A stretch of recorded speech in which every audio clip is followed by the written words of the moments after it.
आज बच्चों हम लोग पढ़ेंगे सिंपल फार्मूला या एम्पिरिकल फार्मूला, जिसको हम लोग हिंदी में कहते हैं अपनी भाषा में मूलानुपाती सूत्र एंड मोलेकुलर फार्मूला, अणुसूत्र है ना।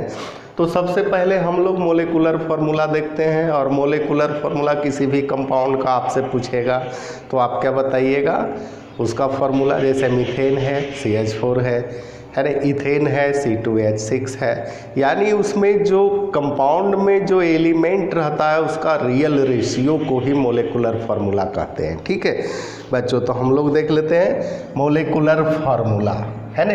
तो सबसे पहले मोलेकुलर फार्मूला है क्या, नज़र रखेंगे बोर्ड पर। 100% की गारंटी है, समझ में आएगा, आपको लिखने की ज़रूरत नहीं पड़ेगी। ठीक है, मोलेकुलर फार्मूला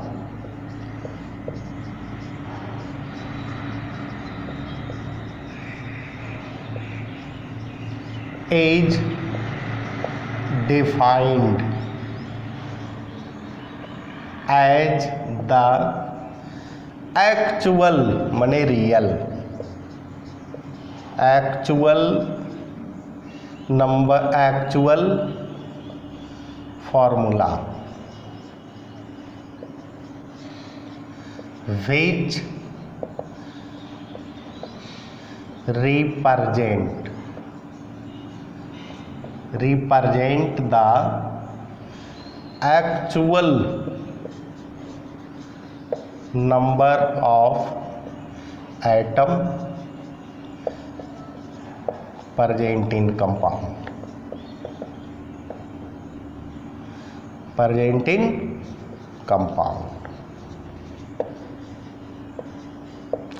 कहता है कि molecular formula is defined as the actual formula, कहता है रियल फार्मूला को ही हम लोग कहते हैं molecular formula, which represent the actual number of atom है ना। कहता है प्रेजेंट इन कंपाउंड, किसी कंपाउंड में उपस्थित एक्चुअल नंबर ऑफ एटम माने रियल नंबर ऑफ एटम होना चाहिए है ना। एग्जाम्पल में बच्चों देख लिया जाए, the formula of acetic acid as CH3COOH, या इसी को ऐसे भी लिख सकते हैं C2H4O2 है ना। which is called molecular formula है ना। कहता है किसी कंपाउंड में उपस्थित नंबर ऑफ एटम एक्चुअल होना चाहिए है ना, इसी को कहेंगे मोलेकुलर फार्मूला। दूसरा एग्जांपल बच्चों, द फार्मूला ऑफ ग्लूकोज है ना, as C6H12O6, which is called molecular formula of glucose। यानी ग्लूकोज का मोलेकुलर फार्मूला अगर C6H12O6 है तो हमेशा वही रहेगा है ना।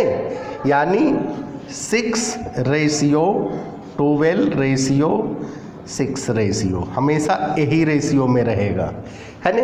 लेकिन अगर एम्पिरिकल फार्मूला कहता है बच्चों, तो कहता है कि किसी कंपाउंड में प्रेजेंट जो एलिमेंट है उसका कहता है सिंपलेस्ट रेशियो, सबसे छोटा अनुपात को ही मूलानुपाती सूत्र कहेंगे या एम्पिरिकल फार्मूला कहेंगे है ना। तो हम लोग एम्पिरिकल फार्मूला को देख लेते हैं।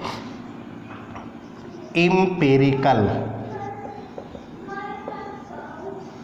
फार्मूला है ना, सबसे सिंपल रेशियो को हम लोग एम्पिरिकल फार्मूला कहेंगे।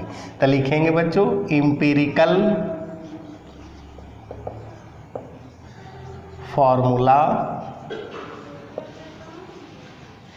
is defined as that simple formula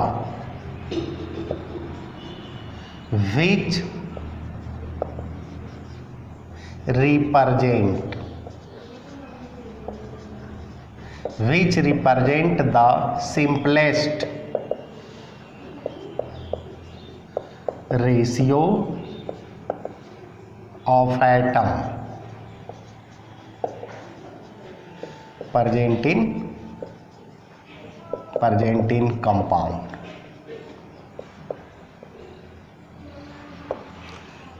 है ना, ये जो है किसी कंपाउंड में उपस्थित रियल रेशियो, एटम के रियल रेशियो को मोलिकुलर फार्मूला कहेंगे। इसमें कहता है किसी कंपाउंड में उपस्थित जो एटम है उसका सबसे सिंपल, है ना, रेशियो, सबसे छोटा रेशियो को। जैसे एग्जांपल में बच्चों हम लोग देखते हैं द मोलिकुलर फार्मूला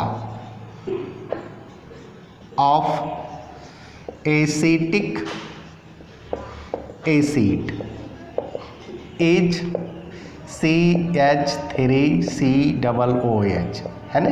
या इसी को हम लोग और ऐसे लिख सकते हैं C2H4O2, है ना।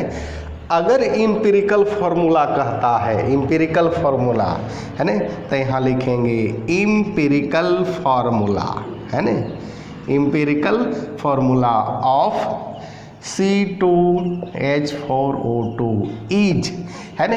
इसमें दो कॉमन ले लेते हैं, यानी CH2O, यानी यही आपका हो गया CH2O, इम्पिरिकल फार्मूला। तो समझ में आया बच्चों इम्पिरिकल फार्मूला क्या?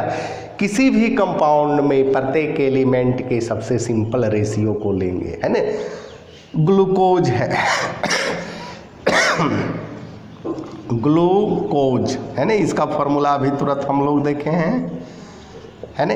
अगर इम्पिरिकल बनाना है तो सिंपल रेशियो लेंगे, यानी 6 को कॉमन लेंगे, यानी CH2O, यही आपका CH2O आ गया इम्पिरिकल फार्मूला। तो बच्चों इसको नोट किया जाए। अब हम लोग बच्चों और देख लेते हैं एग्जाम्पल इम्पिरिकल फार्मूला का।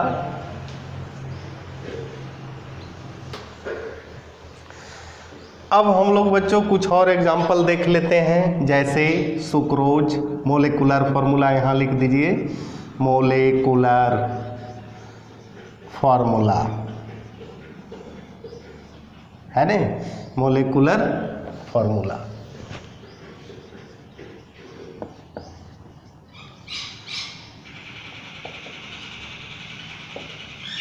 एम्पिरिकल फार्मूला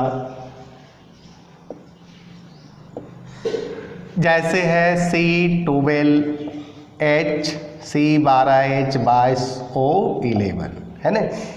इसका जो है बच्चों इम्पिरिकल फार्मूला नहीं निकलेगा, है ना, यही रहेगा।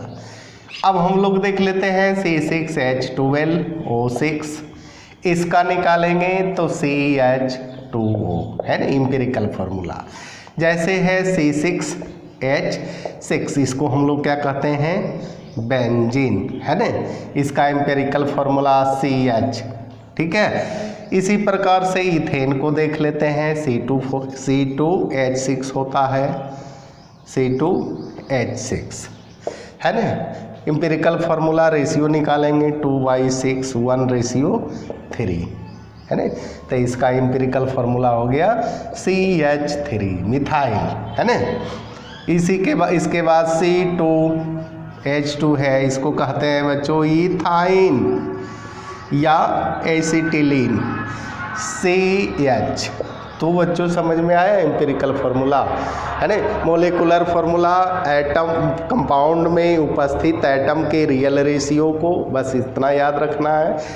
एम्पिरिकल फार्मूला को सिंपल फार्मूला भी कहा जाता है, यानी किसी कंपाउंड में उपस्थित एटम के सबसे सिंपलेस्ट रेशियो को एम्पिरिकल फार्मूला कहते हैं। इसी के साथ बच्चों आज यहीं तक, अगले वीडियो में हम लोग कैलकुलेशन ऑफ एम्पिरिकल फार्मूला पढ़ेंगे। धन्यवाद।